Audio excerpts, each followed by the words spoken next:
बोलो बोलो ऊंचे ऊंचे हाथ उठा लो धीरे धीरे भगवान ने बहुत सुंदर हमारी गृह अधिकारी सबसे बढ़िया आप बोलो भी खाई एक बात और बता दे माता है नहीं क्या करते हैं अंदर में लगा आप आओ ये हो तो देखो जिन्हें कहाँ से देखने से कितना निकल रहा है भगवान आपको तो बस हमारा पीछे बैठे हैं ना देर दिखाई दे अरे भाई आप लोग इधर आ जाएं ये मेरे तो बढ़िया आप लोगों के लिए व्यवस्था कराएंगे अंधेरे में निकली थी मकान को तो सब लोग हाथ उठा ले भगवान ने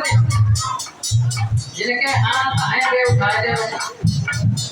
और जितने ऊंचे तुम लोग हाथ उठाए उतनी जल्दी भगवान तुम्हारे ऊपर उठाएंगे मतलब तरक्की पे मत समझो पहले बात लोग तरक्की पे उठाएंगे सब लोग ऊंचे ऊंचे हाथ तेरा सुनो हितकारी के मुंह पे वीर परी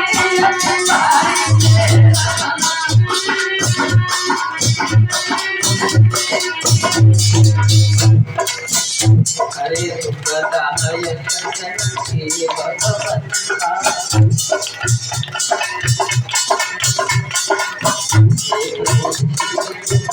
के बनता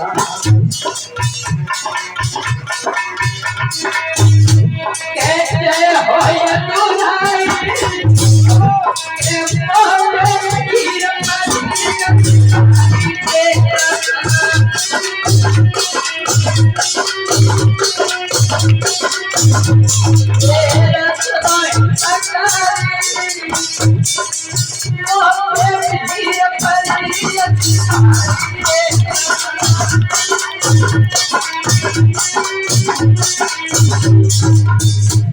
बोलिए गोविंद भगवान।